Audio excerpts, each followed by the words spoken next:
So I'm designated nurse for safeguarding children and adults for the Integrated Care Board, which was the which covers Leicester, Leicestershire and Rutland, and Jan Harrison is the other designated nurse for safeguarding children and adults.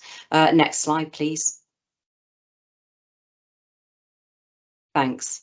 So this is about a piece of research that was done in 2021 and called Invisible Men, which I'll go into. But what I wanted to say at the outset is that obviously we need to acknowledge that children are still at risk from other people, such as their birth mothers, stepmothers and non-birth partners. So we didn't want to be exclusive about this, but the piece of research was actually about men.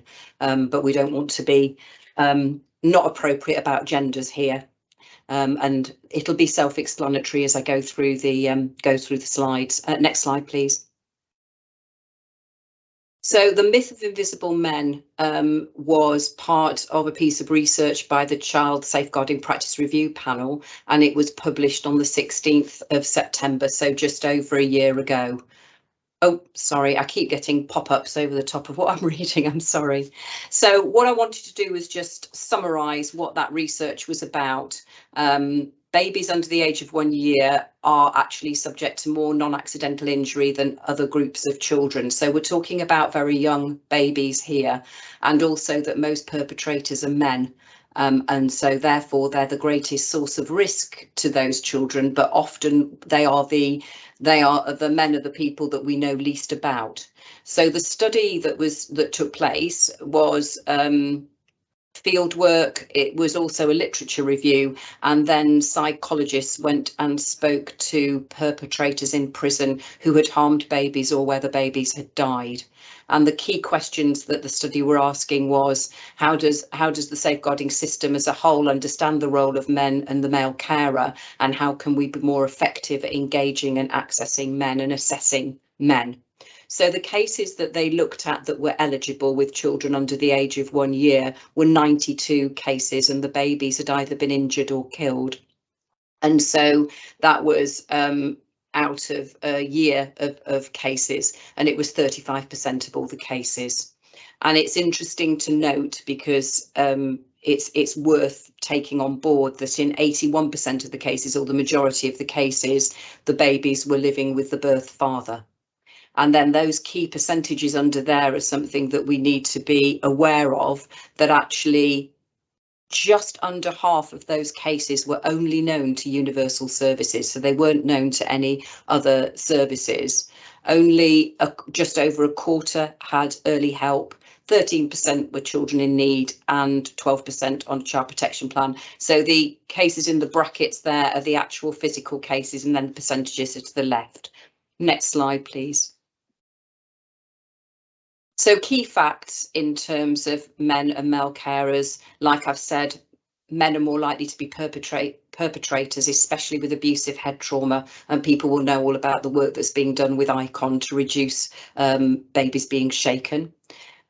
The actual birth fathers outnumber the stepfathers, but especially where the children are younger, and that goes back to the 81% actually living with birth fathers at the time of the injury. And also in terms of the children, male babies are more likely to be victims of abuse than female babies. We don't necessarily know why that's the case, but that's the facts in terms of risk. Next slide, please.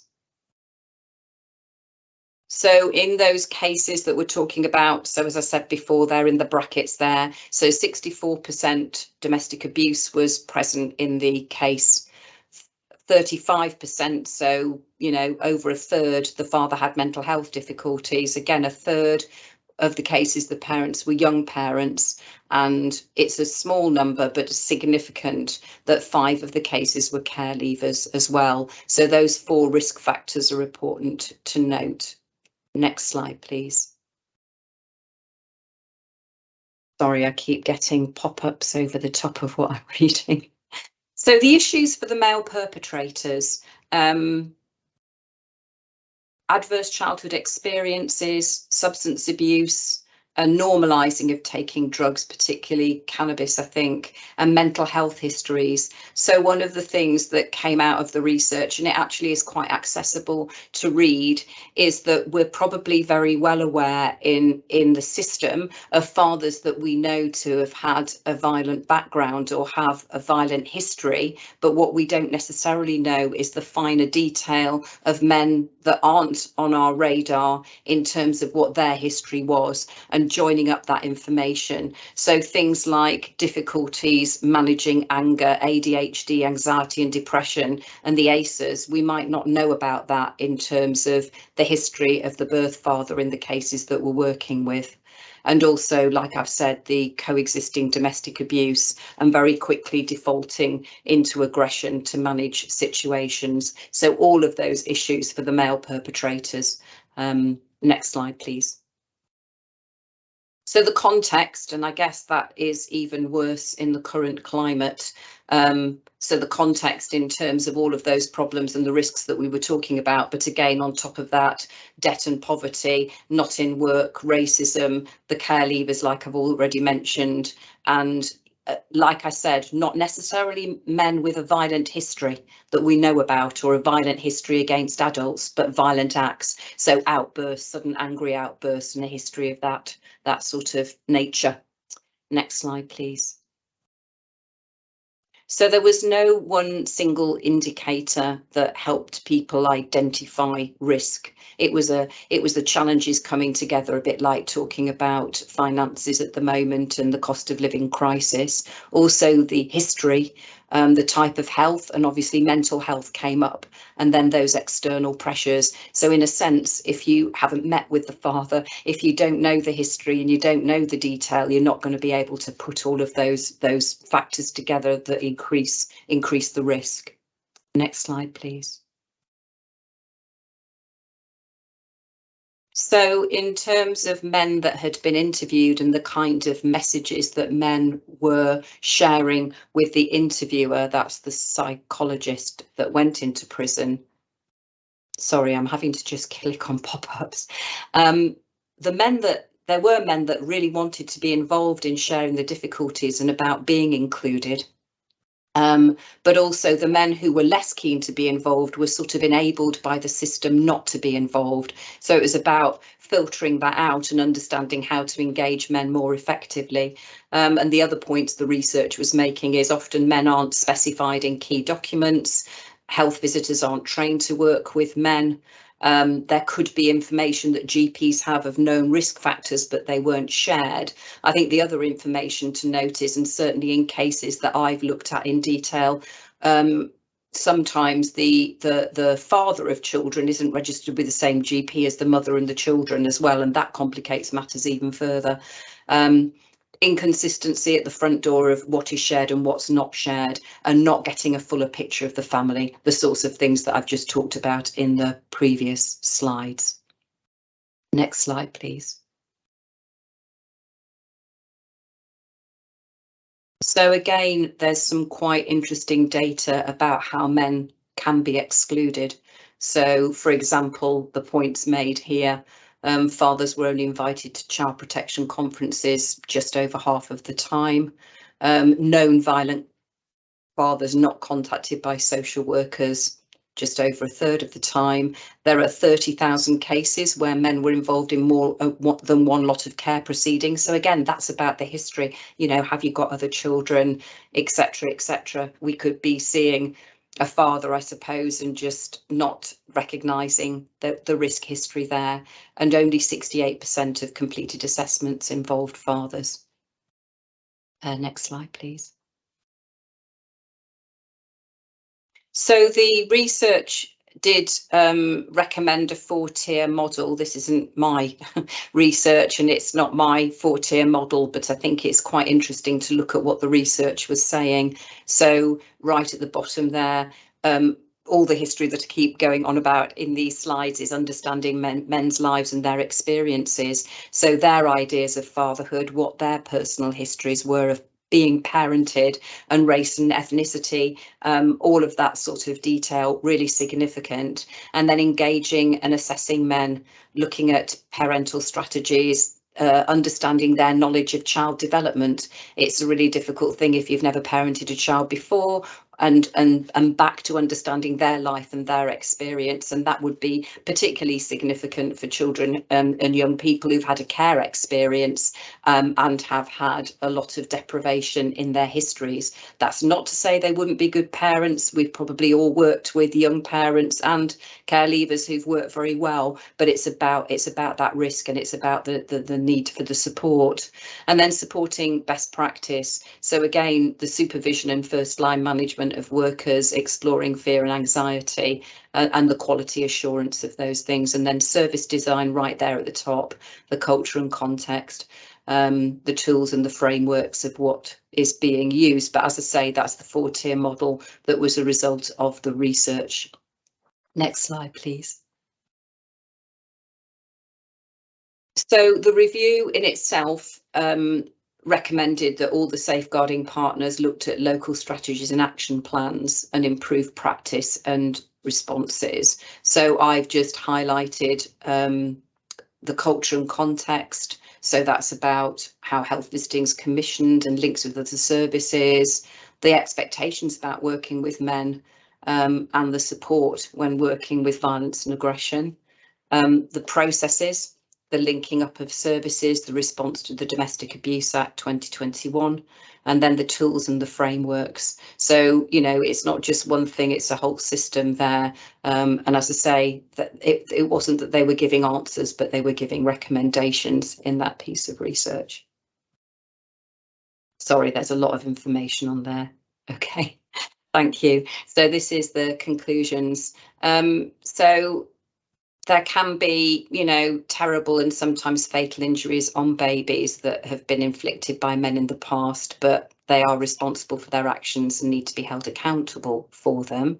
But our knowledge and involvement with men is often weak, and sometimes there's no involvement.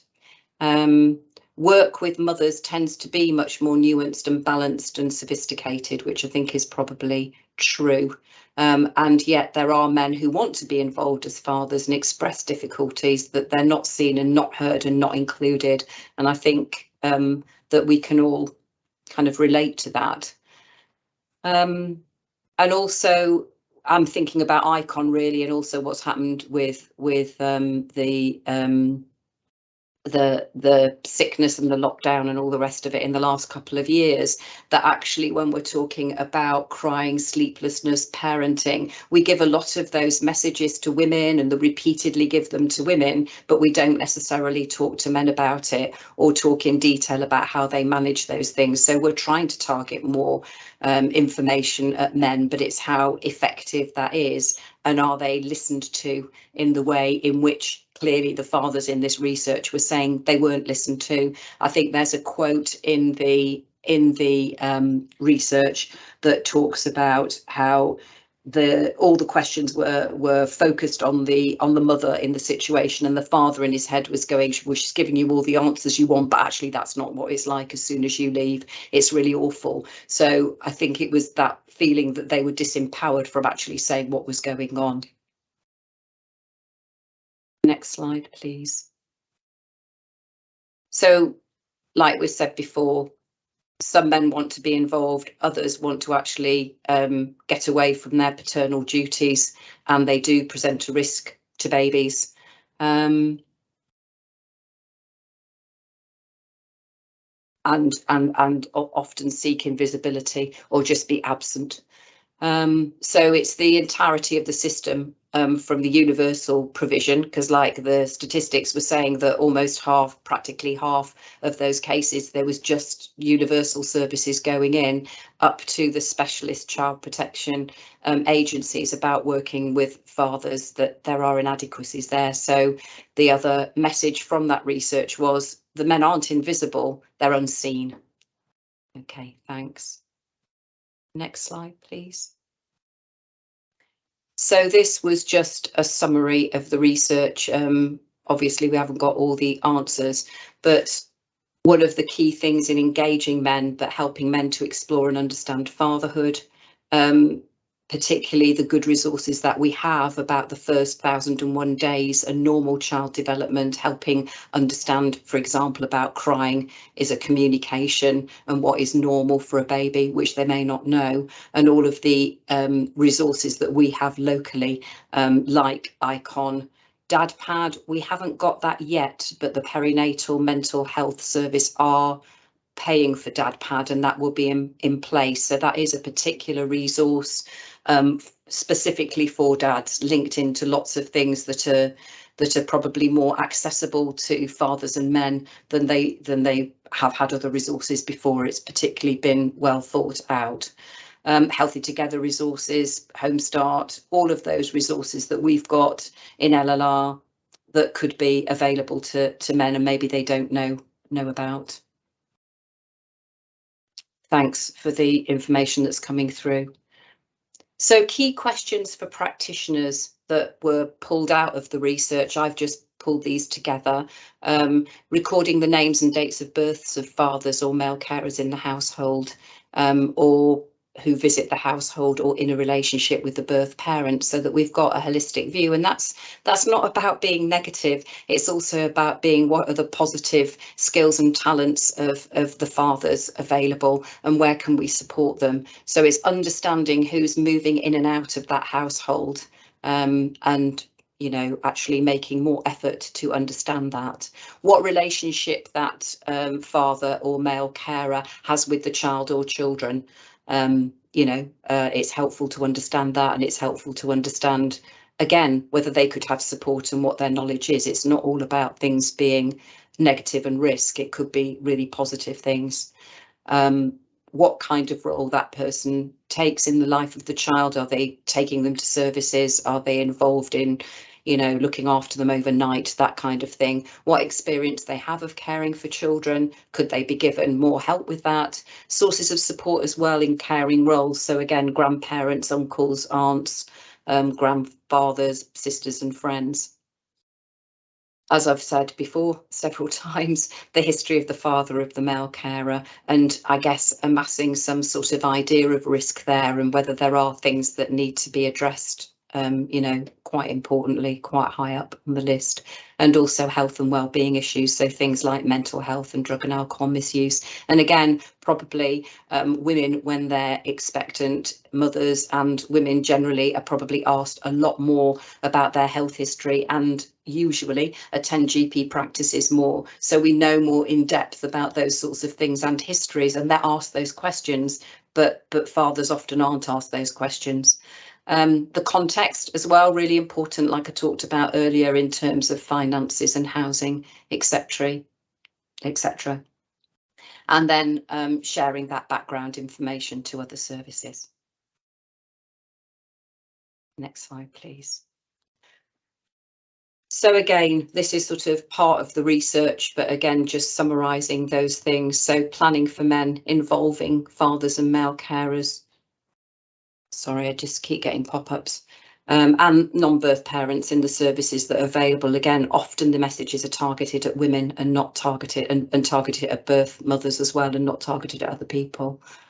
Planning things with services with men, involving men in parenting assessments, and inviting carers and non-birth parents to case conferences, and then management and supervision of staff around the anxiety and any implications for training, quality assurance, like I've said before, and service design.